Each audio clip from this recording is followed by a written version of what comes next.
Experiencing glitches with your Honda's infotainment system? A reset is often the first and easiest solution. There are two main types: soft reset and factory reset. A soft reset, or reboot, restarts the system without deleting your data.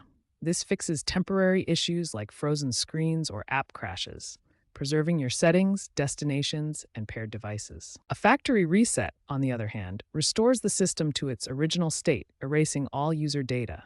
Use this only for persistent problems or before selling your car. Experts estimate that soft resets solve 70 to 85% of infotainment issues.